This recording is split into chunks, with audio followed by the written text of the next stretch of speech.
For a brief, exceptional time, they ruled entire streets.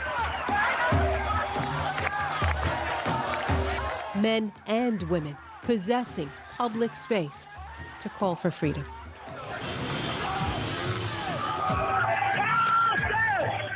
Until a crackdown took it all back.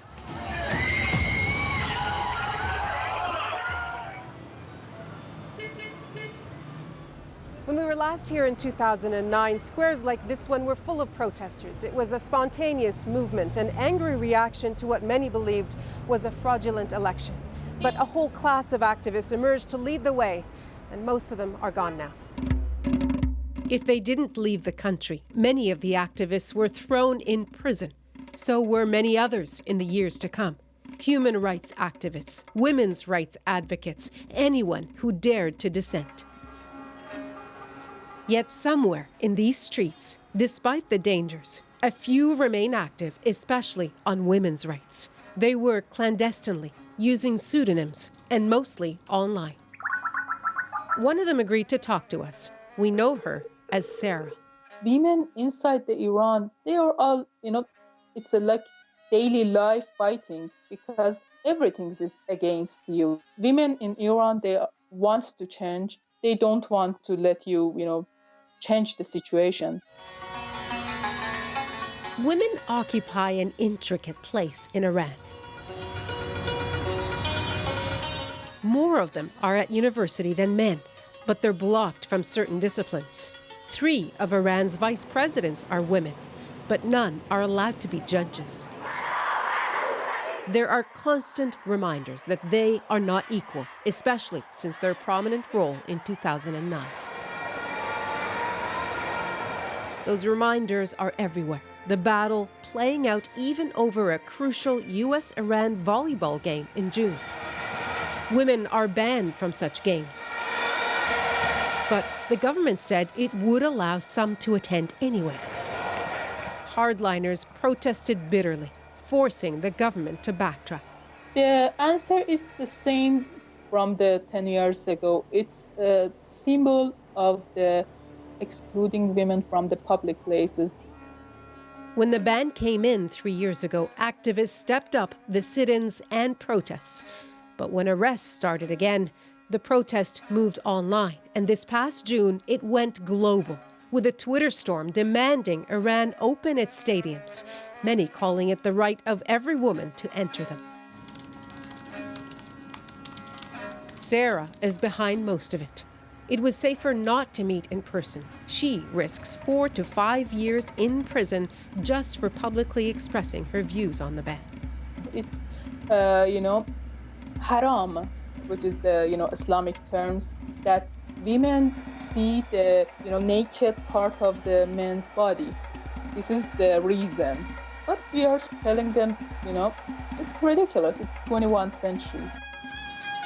But the matches came and went, and women were still excluded.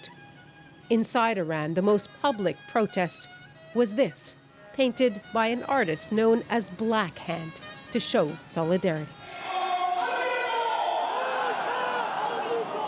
But hardliners in the religious establishment do have an outside say in running the country and in women's affairs. Among other things, most recently they supported a proposed law that rolls back access to birth control to increase population and helped pass another law that makes divorce tougher. They prefer women stay at home. This comes from the way hardliners think. In my opinion, it's not something that can be corrected in a day or two. Nahlah Ayed has had 2 women's magazines shut down, the latest for addressing the growing practice of white marriage, men and women living together in platonic relationships. Her magazine also investigated the issue of women in stadiums. It's a cultural issue.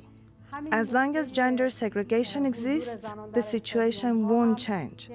Rouhani's cabinet wanted to let women attend sports stadiums, but hardliners threatened they would take action.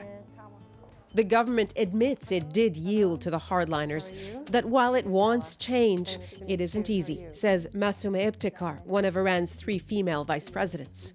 It's not something that you could take a very decisive, immediate action on. If a government does, there are usually social reactions, then maybe it could lead to violence. Still, many are disappointed that the seemingly open-minded president has been unable to usher in change. Not for women, nor for activists. Their punishments seem to have only become harsher, raising questions, says Tehran University professor Sadek Zibakala. We know that he can't do anything about it, but we don't like to feel that he has forgotten about it, or about them, if you like. People want to see Rouhani as though he hasn't forgotten that we have political prisoners. I think if I vote for you, you have to be, do the things that you said. These 2 years, nothing's really changed in aspects of human rights for us. So I don't believe them. How to stake out a place in the conversation when even the streets bear evidence women are often an afterthought. Nahlah Ayed, CBC News, Tehran.